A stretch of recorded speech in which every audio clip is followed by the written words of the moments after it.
corporation called United States, after the change of the century, coming into 1900s, decided they wanted to expand. They got so much money and they're doing so well.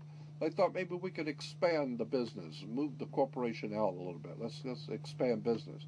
Let's go to Germany or Europe and open up a big corporation there and take in their corporation, their government. We'll take them over. And the Germans said, "Hey, Jack, it's like a mafia. What are you coming over here? You're gonna buy me? I'll buy you. You don't buy me." Like the Godfather movie. What, you're gonna come into Las Vegas and you're gonna give me and you're gonna buy my hotels? Who says I'm gonna sell my hotels? And the American corporation, British American corporation, said, "Unfortunately, maybe you didn't understand. Let me restate it so you understand. I didn't ask you. I'm telling you.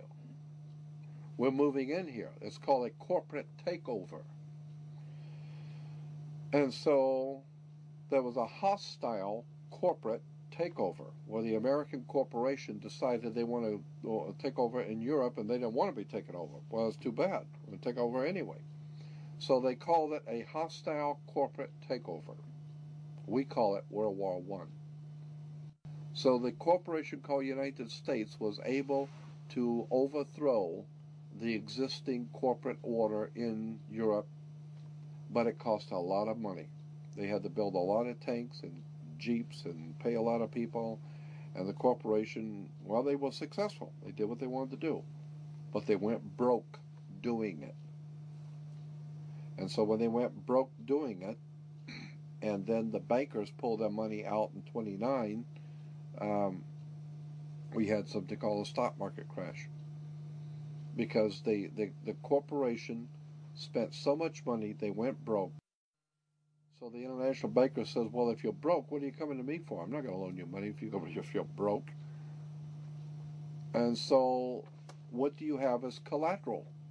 You got any collateral that you could put up for me to loan you the money?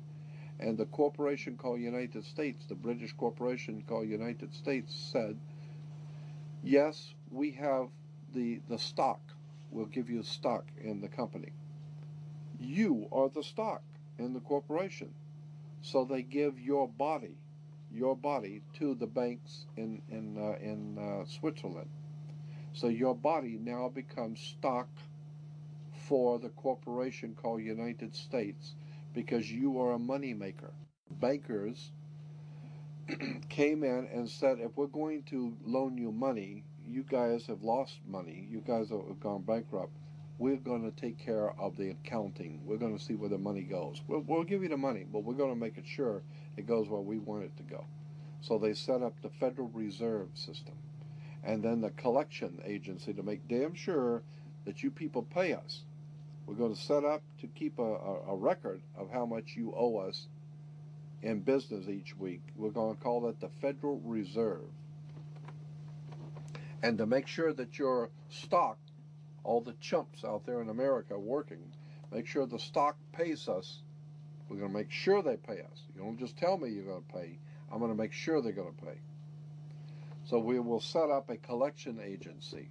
Our own personal collection agency is called the Internal Revenue. You mess with us, Jack, and we're going to hurt your face. You owe us money. So the banks loan money to the privately owned corporation called United States, and the United States Corporation gave your body, your birth certificate, to the banks as collateral for the loan, and that's why today Americans are nothing but slaves. Now this is something I want you to understand, and you need to listen carefully because this is profoundly important. Most people have never heard this and don't even understand what I'm trying to say. So try and follow what I'm going to tell you. There are two kinds of law on the earth, as I've said. One is called civil law, which is the law of the land, and one is called maritime admiralty, which is called the law of water. Maritime admiralty is banking law. And the law on the maritime admiralty says that you, because you came out of your mother's water, are a maritime admiralty product. This is why the ship is sitting in its berth and it's tied to the dock, and the captain has to give a certificate of manifest to the port authorities because money is changing hands. This is why when you were born, you have to have a birth certificate. It's got to be signed by the dock because that's where the ship is tied to, is the dock. So the dock signs your birth certificate. Why? Because you came down out of your mother's water. You came down her birth canal. You are a maritime admiralty product. And therefore, your birth certificate is signed by your mother.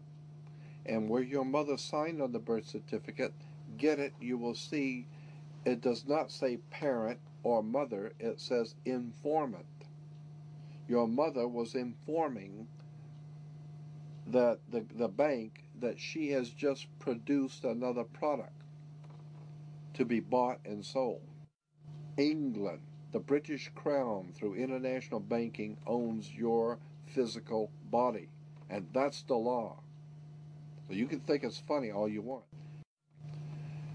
So the bottom line is that you are a maritime admiralty product, and therefore the banks own your body. And on the back of the Social Security card will be numbers in red.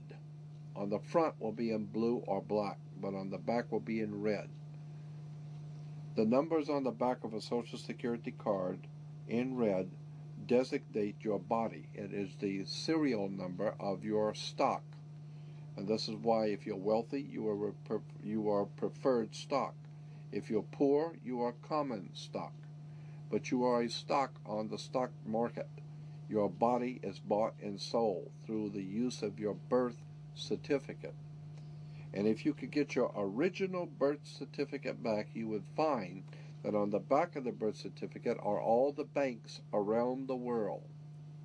All over the world, banks have used your birth certificate because you are a stock in a maritime admiralty banking scheme where you make money for banks.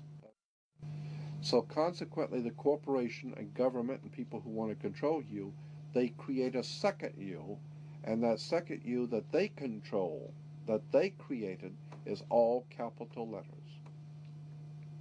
Check it out. Anytime you get a bill, you get a lawsuit, you get a fine, a ticket, somebody sends you a bill from the Department of Water and Power, check it out on your driver's license, on your Social Security card, on your insurance cards, anything, period, anything having to do with business, your name will always be in all capital letters, because only all capital letters can be dealt with by banks and government. Anytime you have a name upper or lowercase, that applies to you. I got no control over you. You sign a contract in which your name is in all capital letters, now I can take you to court. Now I can take you. As a matter of fact, the judge sits on the bench. He rules from the bench. The word bench in Latin is a bank. Look it up in a Latin dictionary. So the judge rules from the bench. Right, because he's ruling for the bank. Why? Because somebody's going to pay. It's just a game here. The Queen of England wants a cut of the American blood. She wants a piece. So it's going, somebody's going to pay, and the money's going to go where? Into a bank. That's right. The judge rules for the bank.